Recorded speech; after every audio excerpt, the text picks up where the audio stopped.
Okay, class, so we are back to talk about assignment number 5.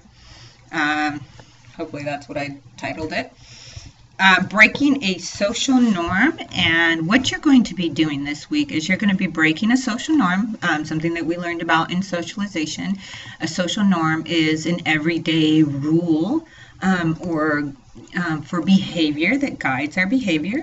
And so we're going to be kind of, in a way, minor deviants, right? There's a caveat, there's a catch. You're not allowed to do anything illegal.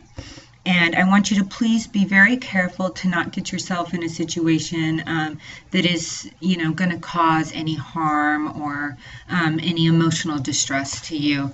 So I want you to, even though I want you to pick a norm to break, I want you to pick something that is still going to be safe and fun and interesting.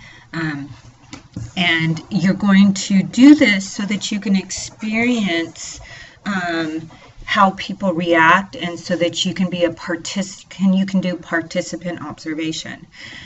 So an example that I give that I don't recommend that you do is, we talked about breaking a social norm. We talked about the everyday norms in men's bathrooms, right? So you're not allowed to talk to the person next to you. You're not allowed to touch another male while you're at a stall using the bathroom, right? So those are obviously breaking norms.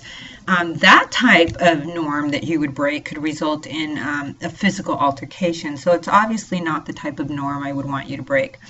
People will pick things like cutting in line and doing that type of thing, something simple and easy. Try not to use the example that I gave as your norm, but pick something that's fun and interesting. So you're going to break your social norm, and you're going to write about your experience. So the first thing I would like you to do is describe the social norm you intend on breaking. So you want to sit down at your computer, decide what norm you intend on breaking, how you intend on doing it, and where you intend on doing it. So give a good description, just like you did in your first project with the methods, right? Then you're going to go out into the field. So this is really kind of your step 2. You're going to go out into the field, and you're going to actually break that norm. Now, for some of you, that might be, say it's eating your friend's lunch at work, right? So you're at work, and you decide you're going to break the social norm of sharing a meal without the permission of the person you're sharing the meal with, right? So you want to describe what you're going to do, and then you want to do the field work, go out and actually do it. Once you do the field work, immediately, if you can, I would like you to sit down and describe what happened. So you want to describe the scenery, where you're at. I should get a very good idea. So if you're at work, just take a picture of the room. Sometimes people will have a friend take a picture of them while they're breaking their norm, but I'm not expecting that. I just kind of want a picture of the general area, and you're kind of just showing that you've gone through the steps of the process, right?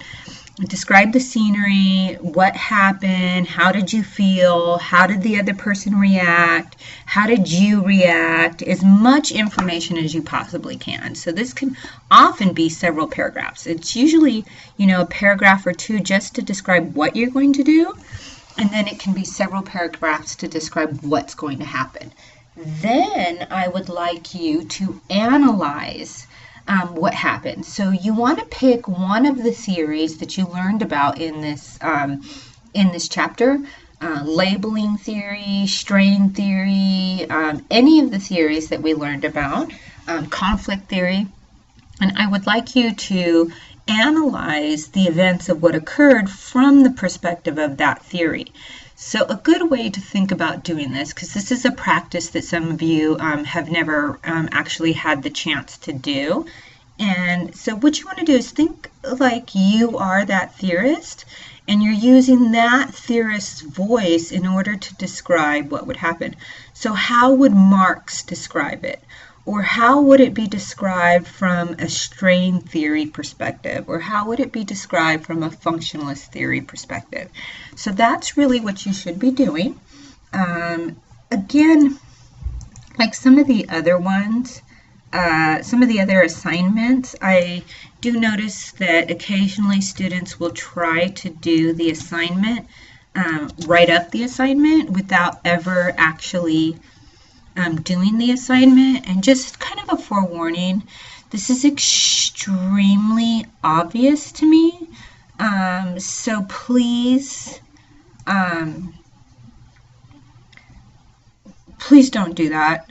just do the assignment. It's not a difficult assignment. It's a little bit uncomfortable. I'm hoping you will learn a lot from the assignment and you actually kind of enjoy it. A lot of people feel that this assignment is actually very memorable. So it will take a couple days in your own personal life. You know, you have to actually go out into the field and do something again. So good luck and have a great day. I am looking forward to reading your assignment of breaking the norms. It's my favorite to read, by the way.